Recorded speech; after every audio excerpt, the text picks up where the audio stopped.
देख रहे हैं आमने सामने नूरुल आरफीन के साथ। नाजरीन, तब्दीली का नया चेहरा, बल्कि एक और चेहरा लोगों के सामने आ गया है। काला धन रखने वालों के लिए एक नहायत ही शानदार, एक नहायत मुशफ़िकाना टैक्स एमनेस्टी स्कीम पेश कर दी गई है।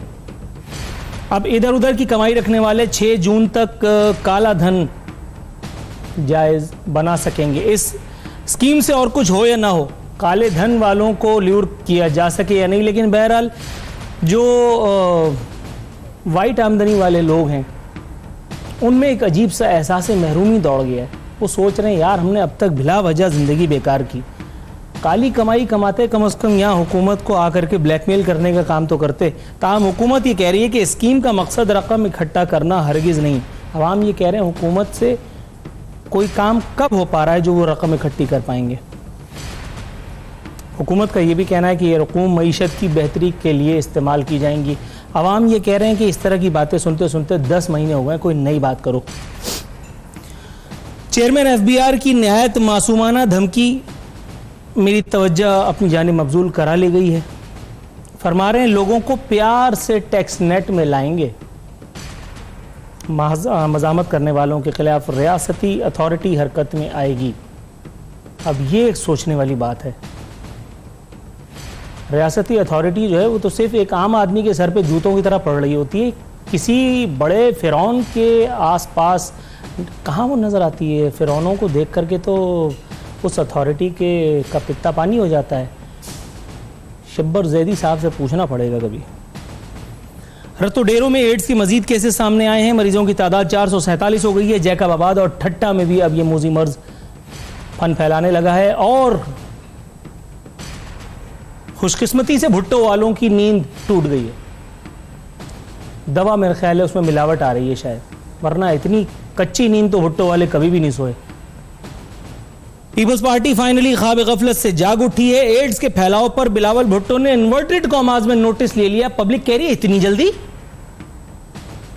अभी तो महज चंद 100 लोगों में यह वबा फैली है, अभी तो हजारों की गिनती बाकी है। हुजूर, वजीर आला हाउस पे अभी तक आपका कब्जा है जी। भुट्टो, बिलावल भुट्टो साहब ने कमाल इनकिसारी से एड्स कंट्रोल प्रोग्राम पर तशवीश का इजहार किया है। अल्लाह और उसका रसूल गवाएं, आज से 1 महीने पहले पीपल्स पार्टी की एक इनसाइड सोर्स मुंह फाड़कर मुझसे कह चुकी, एड्स कंट्रोल प्रोग्राम महज एक आई वॉश है और कुछ नहीं। और पीपल्स पार्टी की आला क़यादत को मुतअद्दिद मरतबा ये बातें पहुंचाई जा चुकी, ताहम सन्नाटा। हुक्काम की सरजनिश का फरीजा सरअंजाम दिया है उन्होंने। जाहिर है कि ये सारी बातें रिवायती हैं, इससे कब किसका कुछ बिगड़ा है पाकिस्तान में, सिंध में। और वैसे भी भुट्टो वालों का नोटिस कितना संजीदा होता है ये आप और मैं तो हम सब जानते हैं। मेरे साथ पैनलिस्ट हैं आज मोहतरमा शाहिदा रहमानी साहिबा पाकिस्तान पीपल्स पार्टी से, उनका मोहतरमा रुमीना खुर्शीद साहिबा पाकिस्तान मुस्लिम लीग नून की तर्जुमानी की फ़राइज़ अंजाम देंगी, और मोहतरम जनाब रियाज फतियाना साहब आज शरीक गुफ्तगू होंगे।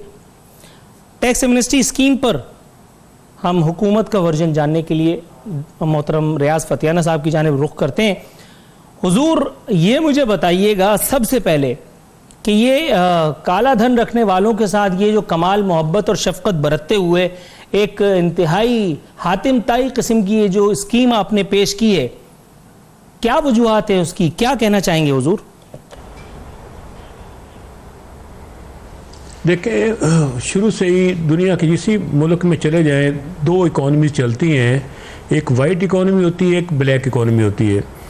ब्लैक इकॉनमी से मुराद है टैक्स चोरी, ज़्यादातर टैक्स चोरी होता है इसमें, और वो 100 रुपये टैक्स पे करना होता है, 20 पे करते हैं, 80 बचा लेते हैं। उससे इन्वेस्टमेंट करते हैं, नई जो प्रॉपर्टीज़ परचेज़ करते हैं, और वो टैक्स नेट में नहीं आते। हुकूमत को उसका कोई फ़ायदा नहीं होता, ना आवाम को फ़ायदा होता है, उन्हीं के पास रहती है। अब इसमें मोस्टली बैरून मुल्क असासे लोगों के हैं जो कि आसानी से हम उनको पकड़ भी नहीं सकते।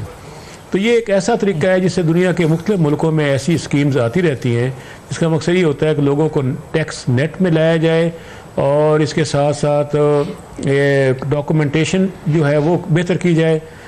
क्योंकि इस वक्त तो आपको पता है 2% हमारी टोटल आबादी का जो है हिस्सा वो NTM नंबर इनके पास है, नेशनल टैक्स नंबर है। इसके अलावा बाकी ना टैक्स देते हैं ना पे करने का कोई रिवाज है।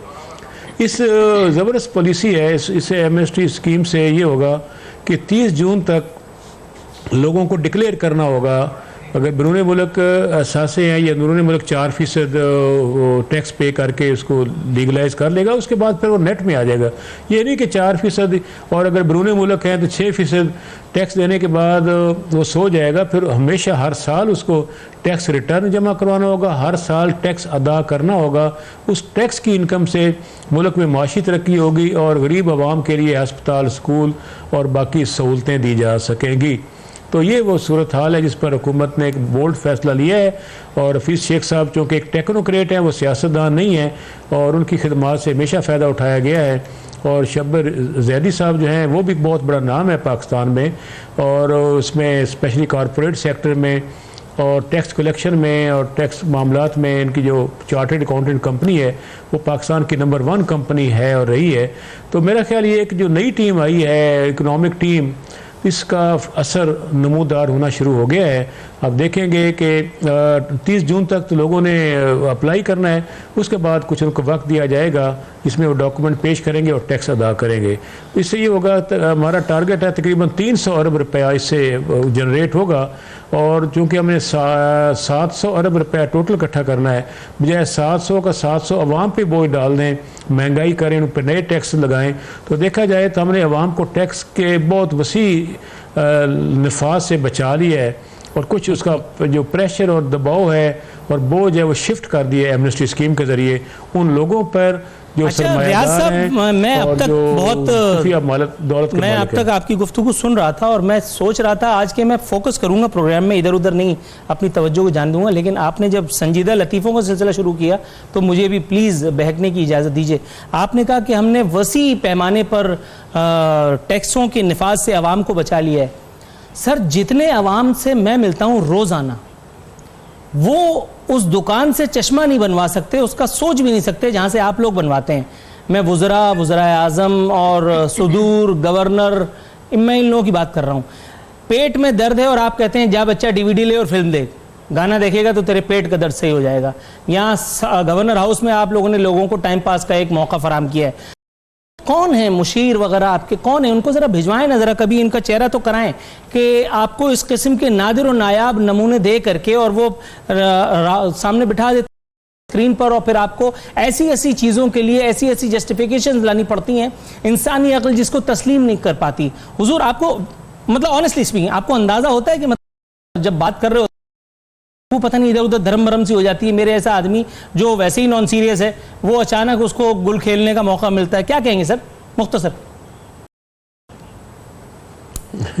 ऐसी बात नहीं है नूरुल आरफीन साहब, गुजारिश ये है कि बदकिस्मती से 90 अरब डॉलर का कर्जा है। हुकूमत ने 5 सालों में पिछले किए धरे का जवाब देने के लिए 38 अरब डॉलर हमने वापस करना है। 6.5 अरब रुपया रोज़ाना हम सूद की शक्ल में अदा।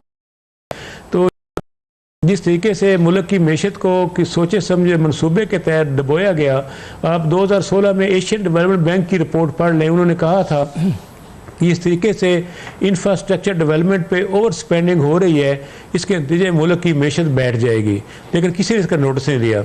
हमने बचत की है, किस्म के अखराजात कट कर दिए, ना सिर्फ कम किए बल्कि ख़त्म ही कर दिए। इसके साथ साथ हम गवर्नेंस को इम्प्रूव कर रहे हैं। आपसे पिछले वाले मजाक की तलाफी लगाता हूं तो सिलसिला दराज किए दे रहे हैं। अच्छा, थोड़ा सा तवक्कुफ फरमाइएगा, मैं मोहतरमा रुमीना खुर्शीद के पास जाऊंगा। मैडम, मजाक से कतई नज़र, ये मुझे बताइएगा, वाइट इकॉनमी और ब्लैक इकॉनमी, ये जो डेफिनेशन अभी हुजूर ने मुझे बताई है, मुझसे कम इल्म को उन्होंने जो आगही की शम्मा जलाई है मेरे दिमाग में, आपके ख्याल में जिस वक्त वाइट इकॉनमी ब्लैक इकॉनमी का ये फार्मूला लेकर के चली थी आपकी पिछली हुकूमत, और आपने एक टैक्स एमनेस्टी स्कीम पेश की थी जिसके बारे में आज शाहिद खाकान अब्बासी साहब काफ़ी तफसील से बयान फरमा रहे थे, उस वक्त इमरान खान साहब को ये जहर लग रही थी, उस वक्त ये कतई हराम था, नाजायज़ था, रूए ज़मीन पर इससे ज़्यादा कार जहल कभी सरंजाम ही नहीं दिया गया था, जस्ट बिकॉज कि वज़ीर आज़म का नाम था मियाँ मोहम्मद नवाज शरीफ। लेकिन जैसे ही वज़ीर आज़म के खाने में इमरान अहमद खान नियाजी साहब का नाम लिखा गया, तब सारे हराम हलाल हो गए। क्या कहेंगी मैडम? क्योंकि वो यूटर्न के बादशाह हैं, इसलिए पहली बात तो ये कि देखें, मैं समझती हूँ कि इस टाइम जो सूरत हाल बना दी गई है, और अभी आप जो मर्जी कहें, जिस तरह से मर्जी जो है हुकूमत के नुमाइंदे जो है वो बात को गोल करने की कोशिश करें, लेकिन जो रियलिटी है वो तो रियलिटी रहेगी कि ये वो मछली है जिसने हर वक्त पत्थर चाट कर ही वापस आना है। तो इनकी मिसाल तो मेरे ख्याल में उस चीज़ से है, क्योंकि आप देखें कि अगर IMF के पास जाना था, आप शुरू में जा सकते थे, लेकिन आप नहीं गए। आपने 9 माह का वक्त बर्बाद किया, मुल्क को काफ़ी ज़्यादा परेशानियों में डाला, डे बाय डे कर्जा जो है उसको और बढ़ाया, और जो मुल्क की सूरत हाल है, माशी सूरत हाल, वो हम सबके सामने है कि किस तरह हुई। और आज फिर वही चीज़ जिसका आपने जिक्र किया, एमनेस्टी स्कीम के बारे में अगर हम बात करते हैं, तो उस वक्त आपने देखा कि किस तरह से हराम और हलाल की जो है वो पेशन गोइयाँ की गई, खुदकुशी के बारे में भी कहा गया, और क्या क्या कुछ हुआ। बल्कि मैं तो कहती हूँ कि हमें तो IMF को अलर्ट करना चाहिए कि खुदा न खास्ता ये ना हो कि उनकी किसी हिकमत अमली से वज़ीर आज़म अपनी कहीं भी बात खुदा न खास्ता पूरी ना कर लें, क्योंकि जो हालात आज मुल्क के उन्होंने जिस दहज पे खड़ा कर दिया है वो हम सबके सामने है। और काश के क्या ही बेहतर होता कि इस चीज को वो पार्लियामेंट में लेकर आते, और अगर आपने हर चीज टेक्नोक्रेट से ही करवानी है तो फिर पार्लियामेंट में का ढोंस क्यों आप रचा रहे हैं? तो फिर आप गवर्नमेंट भी आप टेक्नोक्रेट से ही चलवाएं, जो कि वैसे चल तो उन्हीं से ही रही है, क्योंकि ना इस चीज के बारे में पार्लियामेंट में कोई प्रॉपर्ली डिस्कस होती है, ना IMF के बारे में बात होती है, ना इसके बारे में, और ना ही किसी चीज के ऊपर जो है वो रोशनी डाली जाती है। तो आपके सामने, और मैं समझती हूँ आवाम के सामने भी ये तमाम सूरत हाल मौजूद है। अब देखते हैं कि अगला यू टर्न जो है वो क्या आएगा। राइट, मोहतरमा शाहिदा रहमानी साहबा, इसलिए उनको हलाल लग रहा है। राइट, मोहतरमा शाहिदा रहमानी साहब, आप मुझे सुन सकती हैं? जी बिल्कुल। मैडम, ये मुझे बताइएगा, इससे कबल चेयरमैन FBR ने कारोबारी मराकज़ और दफातर पर छापे मारने पर पाबंदी लगा दी थी। बताया गया कि किसी इदारे की टैक्स चोरी से मुताल्लिक सबूत होने पर छापे से कबल मेंबर ऑपरेशन और चेयरमैन FBR से पेश की इजाज़त लेना होगी। मौसूफ खुद एक चार्टर्ड अकाउंटेंट हैं, खुद एक कारोबारी माशाल्लाह शख्सियत हैं। आपके ख्याल में वो कारोबारी तबके की जो तरफदारी फरमा रहे हैं, किस हद तक हुकूमत पाकिस्तान को फैज़ पहुंचाने की पोजीशन में वो उस वक्त होंगे, और क्या हुकूमत पाकिस्तान को वो फैज़ पहुंच ही पाएगा जो इमरान खान साहब समझ करके और उनको लेकर के आए हैं, या इस तरह की ये जो फ्यूज़ बरक़ात, ये जो रहमदिलाना किस्म के ये ऑर्डर्स जारी कर रहे हैं, इससे महज कारोबारी अफराद को फ़ायदा पहुंचने का सिलसिला जारी रहेगा?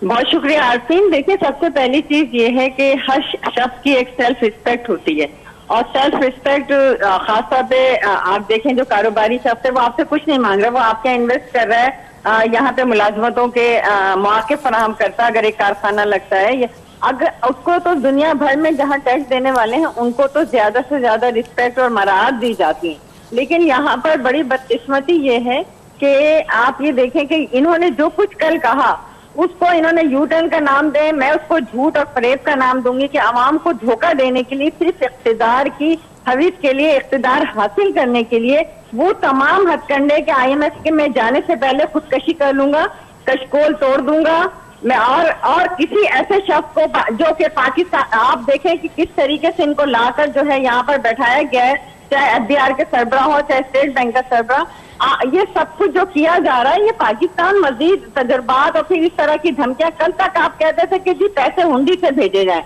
आप कहते थे टैक्स ना पे किया जाए, आज वो शख्स कैसे कह रहा है, लोग उसकी क्यों सुनेंगे, या उसकी उन लोगों की जिनका माजी हमारे सामने है, सब कुछ है, ये कौन सा है? जब तक आप डबल स्टैंडर्ड खत्म नहीं करेंगे अपने खास लोगों को नवाजने के लिए, वही एमनेस्टी स्कीम कल तक तो बहुत बुरी थी, चोरों डाकुओं को और काले धन को जो है वाइट किया जा रहा था, आज किसके काले धन को वाइट करने के लिए, क्या अलीमा खान के या अपने किसके, या जहांगीर तरीन के या अलीम खान के, किनके पैसों को वाइट करने के लिए ये स्कीम्स आ रही है? कल तक वो चीज बुरी थी, आज जब आप इख्तिदार में आ गए तो ठीक है, तो अवाम भी देख रही है, अवाम भी बेवकूफ नहीं है, अवाम देख रही है कि इन्होंने तो सिर्फ इख्तिदार के लिए बहुत जल्द एक्सपोज हो गए, और ये मैं समझती हूँ कुदरत का मुकाफात अमल होता है, झूठ ज्यादा अरसे नहीं रहता, और झूठ सामने आ जाता है, खुल जाता है, आप एक झूठ के लिए 10 झूठ बोलेंगे, झूठ झूठ होता है। तो ये वो झूठ है, ये वो फरेब है जिन्होंने इख्तिदार हासिल करने के लिए किए थे। राइट मैडम, मैं इस पर पाकिस्तान तहरीक इंसाफ का वर्जन ले लूं। हुजूर, सच पर जो शानदार मजमून मैंने, मोहतरमा रुमीना खुर्शीद ने और शाहिदा रहमानी ने, हम तीनों नादान तलबा ने, तालिब इल्मों ने लिखा, आप इसमें जरा कीड़े निकालने का फरीजा अंजाम दीजिए, उसके बाद फिर मैं ब्रेक पर जाऊं। देखें, गुजारिश ये है कि पिछली हुकूमतों की नाकस पॉलिसियों की बिना पे मुल्क तबाही के दाने पे और खुदकशी के करीब पहुंचा हुआ है। अब फैसला ये करना था कि हुकूमत अनाक के साथ खड़ी रहे या मुल्क को बचाने के लिए, चूँकि इस वक्त हम दो राह पे खड़े हुए हैं। एक तरफ मुल्क की मैशत बैठ चुकी है और इतना ज़्यादा बोझ कर्ज़े का है, अगर हम कर्ज़ा अदा नहीं करते तो यकीन जाने आपकी मोटरवेज, आपका सेक्रेटेरिएट, आपके सारे वफाकी हुकूमत के असासे जो गिरवी रखे गए हैं वो दूसरी दुनिया की ताकतें आकर टेक ओवर कर लेंगी और पाकिस्तान अमलन अपनी आज़ादी खो बैठेगा।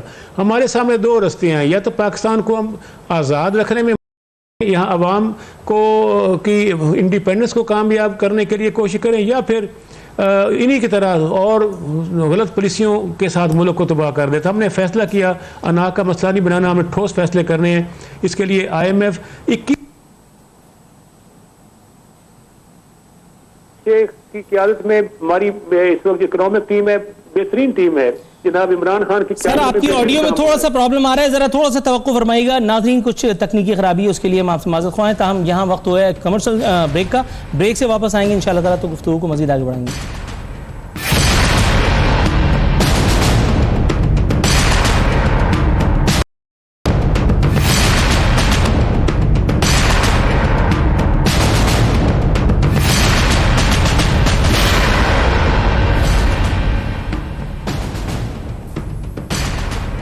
वेलकम बैक नाजरीन। बदस्तूर हमारे मेहमान हमारे साथ मौजूद हैं। मोहतरमा रुमीना खुर्शीद साहिबा, मजाक बरतरफ, जो रियाज फतियाना साहब ने जिस तरफ इशारा किया है निहायत संगीन गुफ्तगू है।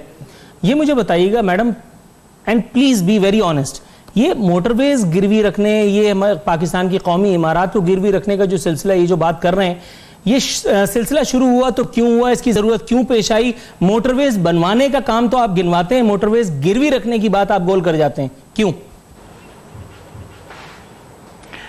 देखिए, ऐसी कोई गोल करने वाली बात ना थी ना है, और मेरे ख्याल में जो भी चीज़ें अगर कहीं पर भी होती हैं तो वाज़ह हो जाती हैं। जब कोई चीज़ कागज़ों में कहीं पे ब्लैक एंड वाइट पे नज़र आती है तो मेरे ख्याल में बात तो वो होती है, क्योंकि इस तरह तो आपको याद होगा कि 200 अरब एक रात में वापस आ जाने थे और बहुत कुछ जो है वो रातों रात होना था। और यहाँ पर आप बात मोटरवे की कर रहे हैं, यहाँ तो पूरे का पूरा मुल्क ही जो है वो IMF के पास दे दिया गया, और अब तो लगता है कि मुल्क जो है IMF टू IMF जो है वो सारी जो है कंसल्टेशन भी हो रही है, और लगता है कि नेगोशिएशन जो है वो भी इसी तरह से हो रही है। तो मेरे इस तरह की बातें आती और जाती रहती हैं, लेकिन जब चीज़ें ब्लैक एंड वाइट में आती हैं तो बात तो और हकायक जो है वो तब मेरे ख्याल में ज़्यादा उनके ऊपर बात करना मुनासिब होता है। और जब कोई चीज़ ब्लैक एंड वाइट में अभी तक कहीं नज़र नहीं आई, उस पर मैं तो कोई कमेंट नहीं करूँगी। रियाज फतियाना साहब, हुजूर, ये तो बहस पानी में चली गई। मैं तो तोप तमंचे तैयार करके बैठा था, वो तो बात ही जब गोल कर दी। कोई डॉक्यूमेंट वगैरह है, कोई इस तरह की कोई बात? पानी में ज़ाया हो गया है। मैं समझता हूँ कि रुमीना खुर्शीद साहबा और डॉक्टर शगुफ्त जो हमारी शाहिदा रहमानी साहबा हैं, बहुत सोबर ख़वातीन हैं, मैं इनकी बड़ी रिस्पेक्ट करता हूँ। हमारे कोलीग्स हैं, कौमी असम्बली के मेंबर्स हैं, उन्हें भी एहसास है कि किस तरीके से अपनी पार्टियों को डिफेंड करें। अगर ये गलत कारी ना हुई होती, मुल्क की मैशत को डुबोया ना होता, यहाँ जो गोरबा चोफ डॉक्ट्राइन पाकिस्तान में नाफज करने की कोशिश की गई, जिसके नतीजे में पाकिस्तान की सालमियत और यकजहती को नुकसान पहुँचने का खदशा पेश आया, पाकिस्तान अमलन दिवालिया होने के करीब पहुँचा हुआ था, तब हमारी हुकूमत ने टेक ओवर किया। वही इसलिए हमने कोशिश की। अब हालत ये है कि काउंटी जनरल ऑफिस ने नोटिफिकेशन कर दिया है प्राइम मिनिस्टर के हुक्म पर कि किसी किस्म का एक पानी का गिलास और एक चाय का कप भी किसी दफ्तर में नहीं मिलता। टोटली हमने खर्चे को बिल्कुल स्क्रैप कर दिया, खत्म कर दिया। सर, ये मुझे बताइएगा please be specific, please be specific. ये जो आपने बात की है मोटरवेज गिरवी रखने की, मैं उस सवाल का जवाब चाहूंगा आपसे। मोहतरमा रुमीना खुर्शीद ने कैटेगोरिक आंसर दिया, उन्होंने कहा ऐसा कुछ नहीं है। आप कह रहे हैं डॉक्यूमेंट्स मौजूद हैं, अगर डॉक्यूमेंट हैं तो वो जो आपने एक रखा हुआ था फवाद चौधरी, और वो हर दूसरे दिन आकर के नेजा तलवार लेकर के सबकी गर्दनें उतार रहे थे, इस तरह का डॉक्यूमेंट तो PID में एक प्रेस कॉन्फ्रेंस करें मुल्क में हंगामा हो जाएगा। आज तक ये प्रेस कॉन्फ्रेंस क्यों ना हो पाई? जी ये तो बात जी आज तक किसी पार्टी ने इस पे इसको क्लैरिफाई नहीं किया। नून लीग की मैं बात करूंगा, इनके दौर में सारा कुछ हुआ, ये सब कुछ ऑन रिकॉर्ड है। आप मिनिस्ट्री ऑफ फाइनेंस में और इकोनॉमिक अफेयर्स में डॉक्यूमेंट्स मौजूद हैं जो एग्रीमेंट्स हुए हैं। ये ऐसी बात नहीं, आज तक असम्बली में इसका रिप्लाई नहीं दिया गया, किसी मीडिया पर इसका रिप्लाई नहीं दिया गया, बात गोल मोल कर दी गई है। ये हकीकत है कि सब कुछ गिरवी रखा हुआ है, आपके पाक सेक्रेटेरिएट, आपका प्राइम मिनिस्टर सेक्रेटेरिएट, आपके ना मोटरवेज, आपका टीवी स्टेशन, सब कुछ गिरवी पे है। मुझे तो खदशा है कि खुदा ना खास्ता अगर हमारी हुकूमत टेक ओवर ना करती, अब तक मोटरवेज पे कहीं कोई अमेरिकन बैठा होता, कहीं कोई चाइनीज बैठा होता, आप टैक्स पे कर रहे होते आगे से ना, सब कुछ। अब जिस दफ्तर में जाते वो कहते आप किधर जा रहे हो, ये तो अब हमारा दफ्तर है। हम तो ईस्ट इंडिया कंपनी की तरह पाकिस्तान को टेक ओवर किया जा रहा था। शुक्र है पाकिस्तान में तब्दीली आ गई, नई हुकूमत आ गई और इसके नतीजे में पाकिस्तान मजबूत और महफूज हाथों में है। Sir to be very honest, जो बात, जो नक्शा आप खींच रहे हैं, जो तस्वीर आप जिसकी मंजरकशी कर रहे हैं, टू बी वेरी ऑनेस्ट, वो सिर्फ सोच करके इंसान के रोंगटे खड़े हो जाते हैं।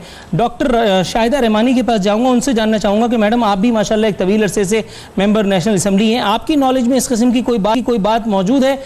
ये जो बता रहे हैं कि पूरा मुल्क गिरवी था, इस तरह के डॉक्यूमेंट्स मौजूद है मिनिस्ट्री ऑफ फाइनेंस में, आपकी नॉलेज में है ये बात या ये ऐसे ही हवाई फायर है? आखिर बात यह है कि इनका तो काम है सिर्फ इल्जामात लगाना।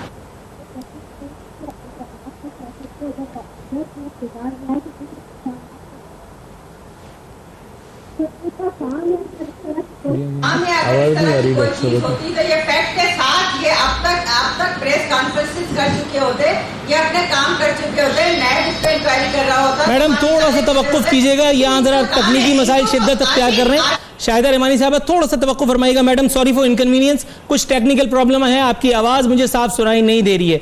मोहतरमा रुमीना खुर्शीद साहब, ये मुझे बताइएगा मैडम, ये अभी मुशाहिदुल्लाह खान साहब और फैसल जावेद ने जो नोक झोंक हुई थी, मुशाहिदुल्लाह खान साहब जैसा सीनियर सीजन पॉलिटिशियन अगर इस किस्म के गैर संजीदा रिमार्क्स पास करता है इस किस्म के सीरियस फोरम पर, आपके ख्याल में ये बात काबिल मजम्मत है या नहीं? मुख्तसर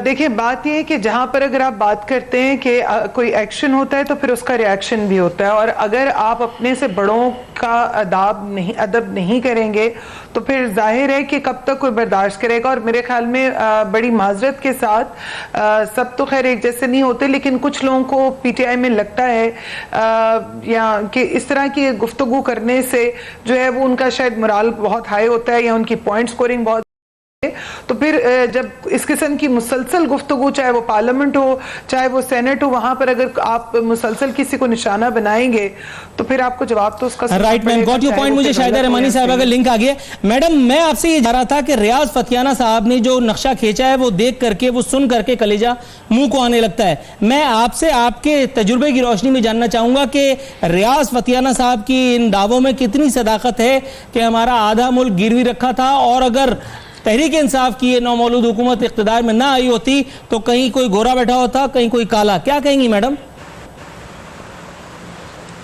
देखिए, बात यह है कि आरफीन आज जिस तरह इन्होंने IMF से लेकर लोगों को बैठा दिया है मुल्क के अहम इदारों के सरबराही पर, तो इसका मतलब है कि ये नाअहल थे। इन्होंने कल तक जो शोर मचाया, हमारे दौर में कभी ऐसा नहीं हुआ कि हमने IMF के मुलाजमीन को लाकर बैठाया, IMF से अगर मुआहदा किया तो अपने लोगों की तनख्वाहों को बढ़ाया, पेंशन्स को बढ़ाया। जब कोई भी हुकूमत इख्तिदार में आती है या अपोजिशन में होती है या इंतखाबी मुहिम में, तो आवाम से वादे करके आती है। ये वादा नहीं किया था, इन्होंने तो कहा था कि अगर गैस, बिजली, पेट्रोल महंगा हो जाए तो हुक्मरान जो है नाअहल हो जाते हैं, हुक्मरान चोर होता है। लेकिन आज इसका मतलब है कि ये सब चोर हैं। आज जितनी गैस की कीमतों में बढ़ाया गया है, इजाफा किया गया है, जितना बिजली की कीमतों में इजाफा किया गया है, जितना पेट्रोल की कीमतों में, तमाम मैडम आप जो कह रही हैं दुरुस्त, आमन्ना सदकना, लेकिन वो डॉक्यूमेंट्स तो आपने देखे मिनिस्ट्री ऑफ फाइनेंस में जो मौजूद हैं, कभी चक्कर लगा आपका? नहीं, देखें जी, बात ये है कि ना इस तरह के कोई डॉक्यूमेंट्स है और ना ही इस तरह की कोई खबर है। इन्होंने हमेशा हवाओं में तीर चला के इस तरह की बातें की है, झूठे इल्जामात लगाए तमाम साबका हुकूमतों पे। ये बताएं, ये इतने मासूम थे कि इन्हें कुछ नहीं मालूम था, जो कि पिछले 5 साल अपोजिशन में थे, जिन्होंने काम किए, इनको यही नहीं मालूम था कि हमारे मुल्क की मईशत का क्या हाल है। आज ये आके जब ये नाकाम हो चुके हैं, नाअहल हो चुके हैं, तो अब ये सारा इल्जाम अब खत्म कर दें। खुदा के लिए बहुत हो गया, पिछली हुकूमतों को खत्म करें। आपने 9 महीने में क्या दिया, क्या इस आवाम को डिलीवर किया? कौम आपसे यह पूछ रही है। आपने बहुत इल्जामात लगा लिया, अब आप अपनी कारकर्दगी बताएं, जो अब 3 महीने में, 90 दिन में, उसके बाद 6 महीने में, अब 9 महीने, फिर साल। लेकिन आप ना कुछ कर सके और ना कर सकेंगे, क्योंकि आपके पास सारे चोरों का टोला मौजूद है। उनकी करप्शन से इस मुल्क को जो नाकाबिले तलाफी नुकसान पहुंच रहा है, यही वजह है कि मईशत को नाकाबिले तलाफी नुकसान पहुंचा। यही वजह है कि आपकी मईशत जो है आज इस दहाने पे खड़ी है। आपकी तमाम कोई एक पॉलिसी नहीं दे सके कि जिससे इस मुल्क को फायदा हुआ हो। दुरुस्त है मैडम, जितना फायदा सिंध को कल के शो में हुआ, कल का शो ऐसा लग रहा था कि पार्टी के लिए डेडिकेटेड था। कम से कम 10 सवाल मैंने पूछे, किसी सवाल का जवाब भी नहीं आया और सारी ऐसी खौफनाक वहशतनाक खबरें थी कि अल्लाह का शुक्र हुआ, मैं तो शुक्र मना रहा था कि आप शो में मौजूद नहीं थी, वरना बड़ा ज़बरदस्त गड़बड़ हो जाती। बहरहाल आज भी कुछ ना कुछ शो में है मेरे पास सिंध के हवाले से, आता करेंगे उसका इंशाअल्लाह ताला, लेकिन एक वक्फे के बाद।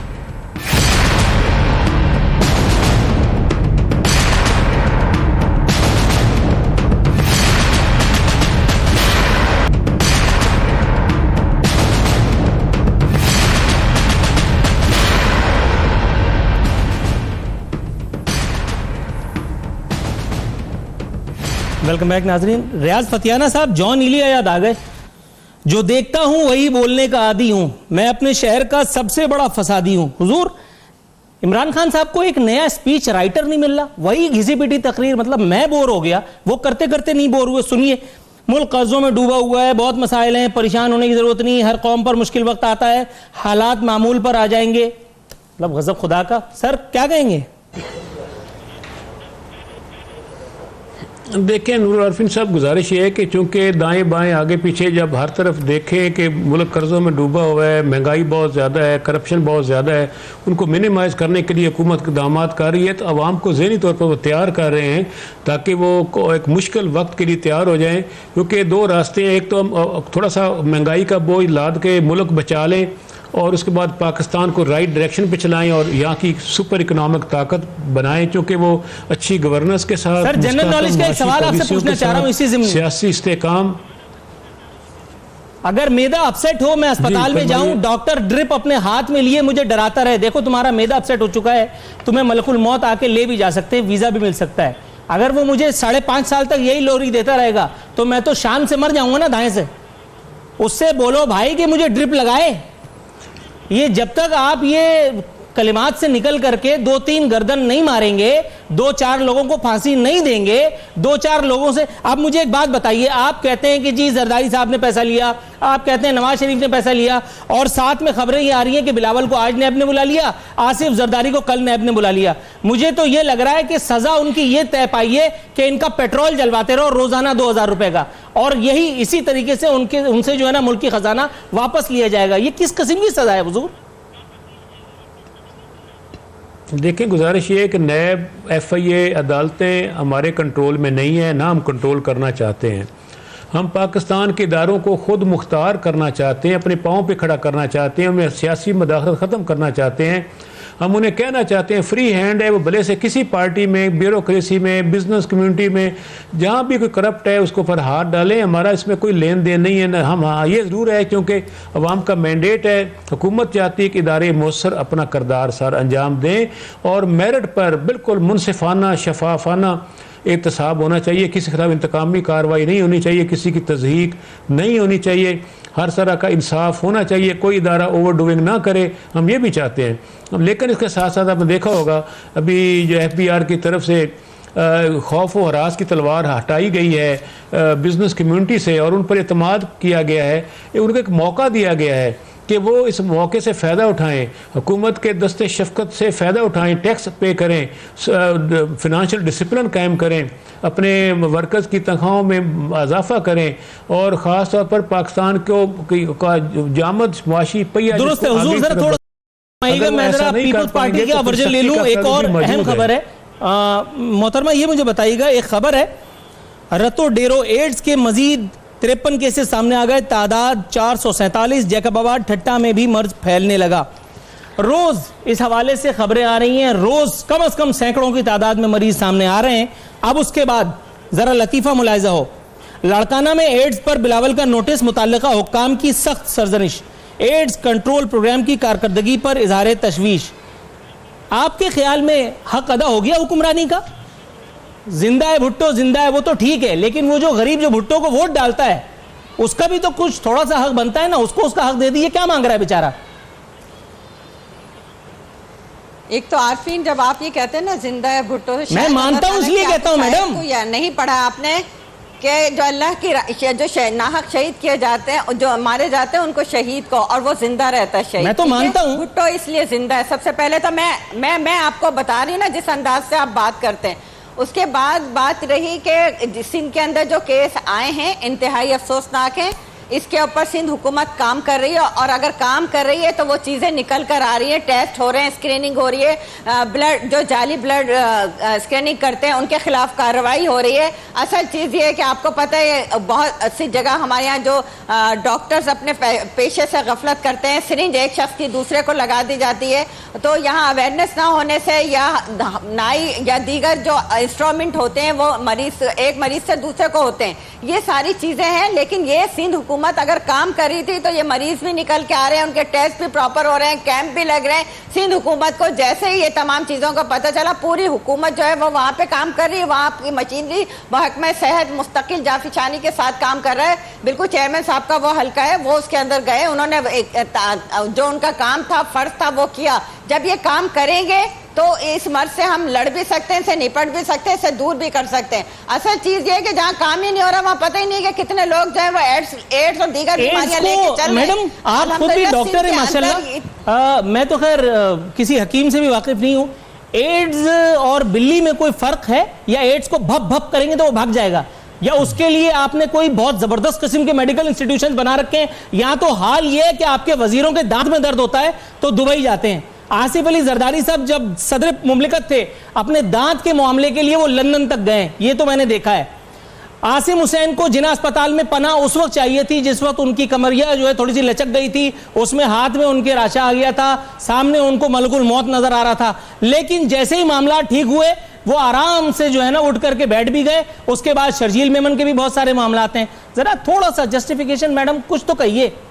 देखिए बात ये आरफीन कि ये आपका नुक्ता नज़र है कि आप उसको जिस अंदाज से बयान करें कि कौन बीमार है, किसका कहाँ इलाज हो रहा है, कैसे हो रहा है, अब ये आपका अपना नुक्ता नज़र है। बात मैंने आपसे बताया कि जब से ये केसेस सामने आए उनके बाकायदा वहाँ कैंप लग रहे हैं, टेस्ट शुरू हो गए, जो इसमें मुलव्विस हैं उनको गिरफ्तार किया गया, और तमाम चीज़ें वहाँ पे प्रॉपर हो रही हैं। ये नहीं कि एक जुमला कहा गया, ये तो काफ़ी जब से ये केसेस सामने आ रहे हैं, जब से उस पर वर्किंग हो रही है, काम हो और उन मरीजों को बाकायदा ट्रीटमेंट की जा रही है, उनको कराची भेजा गया। और जो महकमा एड्स है जिसको एड्स के हवाले से जो इमदाद मिलती है, पैसे मिलते हैं, उनके खिलाफ जो है चेयरमैन साहब ने कहा कि जी उनको खिलाफ सख्त एक्शन लेना चाहिए कि अगर यहाँ पर ये पेशेंट पाए जा रहे हैं तो वो क्यों पाए जा रहे हैं, उनको क्यों नहीं अवेयरनेस प्रोग्राम दिए। इसी अवेयरनेस के लिए, इसी को दूर करने के लिए इनको अरबों रुपए के फंड्स मिलते हैं। तो अगर चेयरमैन साहब ने इसका नोटिस लिया तो इसमें अगर कोई काम हो रहा है तो उसको आप क्रिटिसाइज करते हैं, और अगर काम नहीं हो रहा मैडम सियासत हो रही है। चलिए इस पे आता हूँ, थोड़ा सा सब्र कीजिएगा। अच्छा मैडम रुमीना खुर्शीद साहबा, मैडम मैं आ रहा हूँ, एक मिनट थोड़ा सा तवक्कुफ फरमाइएगा। मोहतरमा रुमीना खुर्शीद साहबा, मैडम ये खबर है कि सेनेट में PIA हेडक्वार्टर की इस्लामाबाद मुंतकली के खिलाफ करारदाद हुकूमती मुखालफत के बावजूद मंजूर। अच्छा इल्ला माजल्ला ये कोई पहली हार नहीं है जो हुकूमत को इस एक फ्रंट पे देखने के लिए मिली है।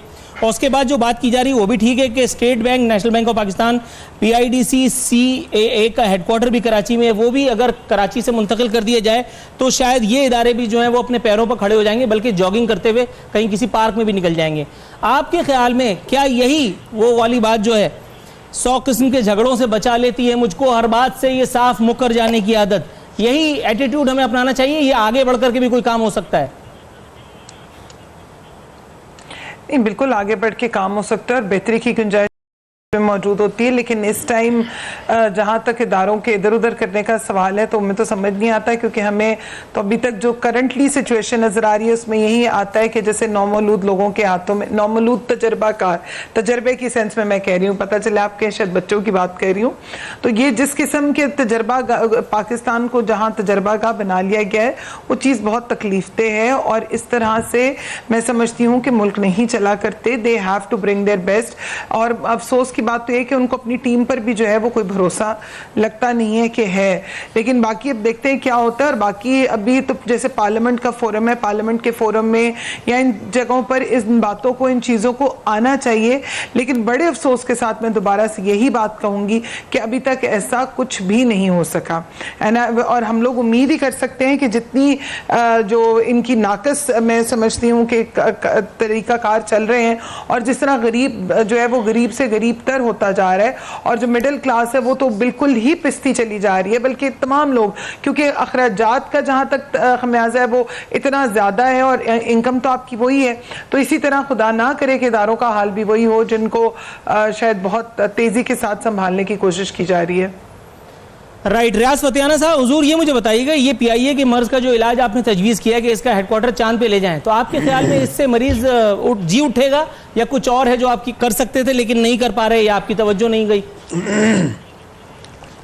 देखिए नूरुल आरफीन साहब, मैं दो बातें करना चाहता हूँ। एक HIV एड्स के हवाले से सर, बहुत ईमानदारी की बात मैं आपको बताऊं, to be very honest, HIV और टाइम बहुत कम रह गया। अगर आप अपने जवाब पर फोकस करें तो मेरे लिए बड़ी आसानी होगी ताकि मैं अगले मेहमान की तरफ जाऊं। प्लीज सर, सॉरी जी। बस दोनों बातें हैं कि पहले मामले में अवेयरनेस पैदा करनी होगी स्कूल टीचर, मजहबी अनासर और मजहबी रहनुमा और मीडिया को। और दूसरा जो जहाँ तक कराची का इशू है कि वहाँ से PIA शिफ्ट की जा रही है, तो इसमें हर नहीं, फेडरल कैपिटल तो इस्लामाबाद है। अगर यहीं पे सारे इदारे शिफ्ट हो जाएंगे तो मेरे गवर्नेंस का निज़ाम बेहतर हो सकेगा। तो यहाँ जो इदारे हैं, मतलब आपके ख्याल में 70 सालों से वो सही काम नहीं कर पा रहे थे जस्ट बिकॉज कि वो विफाक से दूर हैं? जी, 70 सालों में बेहतर काम कर रहे होते तो पाकिस्तान स्टील, PIA और सारा कुछ बैठ ना जाता। आज देखिए अब हालत क्या है। सर, जिस वक्त पाकिस्तान स्टील मिल्स लगी थी, पाकिस्तान तहरीक इंसाफ का पी भी नहीं था यहाँ। जिस वक्त PIA बनी थी और एमिरेट्स को तरबियत दे रहे थे, उस वक्त टी का टी भी नहीं था यहाँ जी। उस वक्त फेडरल कैपिटल कराची था, बाद में इस्लामाबाद शिफ्ट हो गया। अच्छा, वो कराची में होने की वजह से? तो फिर मेरा क्यों बुरा हाल है? मैं भी तो कराची में ही हूँ। शिफ्ट कर देते हैं तो ये तो आप तो पहले से बहुत बेहतर हैं। ऐसी सिलेक्टेड नहीं है ना? अच्छा, मैं सिलेक्टेड नहीं है। किसने कह दिया आप खराब है? आपकी वजह से रूह में बड़ी जान है इस प्रोग्राम में। जज़ाकल्लाह। अच्छा मैडम शाहिदा रहमानी साहबा, ये मुझे बताइएगा, सिंध का जो हाल है, नैब मुकदमात उसके आगे कुछ भी नहीं। आप यकीन जानिए, मेरा कहना नहीं है, मैं बता देता हूँ किसने कहा। जस्टिस सज्जाद अली शाह साहब, ऑनरेबल जज सुप्रीम कोर्ट ऑफ पाकिस्तान, फरमा रहे सिंध का जो हाल है, नैब मुकदमात उसके आगे कुछ भी नहीं। अब कुछ कहिए मैडम। देखिए, ये जस्टिस साहब के रिमार्क्स हैं, वो उन्होंने किस पैराए में कहे, मैं इस पर कोई तबसरा नहीं कर सकती। लेकिन अल्हम्दुलिल्लाह यही सिंध के हॉस्पिटल्स हैं जिनके साबका चीफ जस्टिस ने जब विजिट्स किए तो उन्होंने जो वहाँ के जिना हॉस्पिटल का विजिट किया था, सीमी जमाली साहबा को इनाम भी दिया था। जब वो KPK में गए थे तो उन्होंने बड़ी इजहार बरहमी की थी। KPK का जो हाल है, BRT मंसूबा उठा के देख लें आप, मालम जब्बा उठाकर देख लें आप, वहाँ के बिलियन ट्रीज उठा के देख लें, पिशावर शहर या KPK का हाल देख लें, मालम जब्बा जहाँ पे अरबों रुपए चले गए करप्शन में, लेकिन वहाँ एक सड़क नहीं बन सकी। BRT के अंदर जो 15-20 अरब से शुरू हुआ था वो 100 को क्रॉस कर गया, लेकिन वो BRT मंसूबा नहीं हो सका। वो बिलियन ट्री का सुनामी जो लेकर आ रहे थे वो 5 बिलियन ट्री 500 पे चला गया। लेकिन उससे सवाल नजर आ रहा है, सिंध के अंदर तमाम NICVD, गंबट हॉस्पिटल, कराची के हॉस्पिटल बेहतरीन अंदाज से काम कर रहे हैं। हमारा काम है काम करना, खिदमत करना, और बिल्कुल आप जहां तनकीद करेंगे, जहां इदारों में खामी होगी, कमी होगी, वो हमारे लिए बेहतर है, हम उसको और अच्छे अंदाज से करेंगे। हम बोलते नहीं है, हम काम करते हैं। और यही वजह आवाम हमें मुंतखब करती है, वोट देती है, क्योंकि हमारे काम से वो मुतमईन है और हम काम कर रहे हैं। हमें किसी तनकीद आप करेंगे बजा तौर पे बिल्कुल सही है, और जहां हमारी गलती होगी हम उसको सही भी करेंगे। लेकिन सिर्फ ये कह देना कि सिंध का बुरा हाल है, अल्हम्दुलिल्लाह सिंध बेहतर है और तमाम सूबों से हम बेहतर अंदाज से काम कर रहे हैं। अच्छा, वैसे आपस की बात है, आप मेरी सूट टाई में मत जाइए, मैं बाकायदा सिंधी हूँ और मैं उस वक्त से सिंधी हूँ जब से अल्ताफ भाई यहाँ थे, और यहाँ एक महाजिर अपने आप को सिंधी कहता था तो MQM के लौंडे उसको पकड़ करके खूब तबीयत से उसकी मांग लगाते थे। हम सूबे सिंध में रहते हैं और हम सब सिंधी हैं। मैं वही कह रहा हूँ, मैं उस वक्त से, मैं बहुत पुराना पापी किस्म का सिंधी हूँ, लेकिन आप मुझे तस्लीम नहीं कर रही है। हालांकि मैं एक आम सिंधी हूँ, लेकिन बहरहाल चलिए। मोहतरमा रूमीना मैं तो खुर्शीद, कह रही हूँ कि हम सब सिंधी हैं। चलिए ठीक है। मोहतरमा रूमीना खुर्शीद साहिबा, हम वाइंड अप की तरफ जाएंगे। मैडम ये मुझे बताइएगा, आज जो जमहूरियत पर खतरात के बादल मंडला रहे हैं, अमीर मुकाम साहब के साहबजादे को तंबू किया गया है और उस पर हमजा शहबाज शरीफ साहब पूरी नून लीग झुंझलाई हुई है। आपके ख्याल में जमहूरियत को ख़तरे से बचाने के लिए आज़ाद कर दें, छोड़ दें उनको, बल्कि कोई अवार्ड वगैरह भी अगर हो तो दे दिया जाए, क्योंकि वो एक सड़क 10 साल में नहीं बन पाई। मैं तो हुस्न कारकर्दगी पर देखिए नूर, मेरे ख्याल में आज जो प्रेस कॉन्फ्रेंस वगैरह भी हुई उसके बारे में बताएगा और अभी तक कोई चीज़ साबित उस तरह से नहीं हुई। और मुझे तो हैरत इस बात की है कि BRT के मंसूबे पे तो किसी को कोई करप्शन, कोई चीज़ नज़र नहीं आई। जो अवाम के पैसों का, जो अवाम का हल वहाँ पर हो चुका है या हो रहा है। और अगर आप अमीर मुकाम के इस केस को देखते हैं तो उसके मुकाबले में तो फिर यही लगता है कि जो किया गया है वो सियासी बदला है और कुछ भी नहीं है। क्योंकि जब चीज़ें सामने आएंगी तो मुझे बड़ा यकीन और उम्मीद है कि आप ही और मीडिया के और बहुत सारे लोग जो उनसे हैं वो इस बात को बखूबी पहचानेंगे और समझेंगे, और फिर जो है वो सिवाय हंसी के और कुछ भी नहीं होगा। और अफसोस के भी कि इस टाइम हुकूमत जो है वो अपने तमाम तर रिसोर्सेज जो है वो इन्हीं चीज़ों के ऊपर वेस्ट करिए। काश के काम भी कुछ कर लिया जाए। दुरुस्त है। मैं तमाम मौजूद मेहमानों को एक शेर सुनाऊंगा, उसके बाद फिर वाइंड अप की तरफ जाएंगे, टाटा बाय बाय करेंगे। हम भी क्या सादा हैं मीर बीमार हुए जिसके सबब, हम भी क्या सादा हैं मीर बीमार हुए जिसके सबब, उसी अत्तार के लौंडे से दवा लेते हैं। ना अत्तार बदल रहा है, ना अपनी आदात व अतवार बदल रहा है, और शूमी किस्मत ना ही ये धरती पाकिस्तान के रहने वाले मैं और आप बदलने के लिए तैयार हैं। पता नहीं क्या होगा। अल्लाह ताला से बेहतरी की दुआ के साथ नाज़रीन यहाँ वाइंड अप करेंगे। मैं अपने तमाम मौजूद मेहमानों का शो में शिरकत पर मशकूर हूँ। नाज़रीन, नूरुल आरफीन सिद्दीकी और आमने सामने की टीम को इजाज़त दीजिए। फ़ी अमान अल्लाह।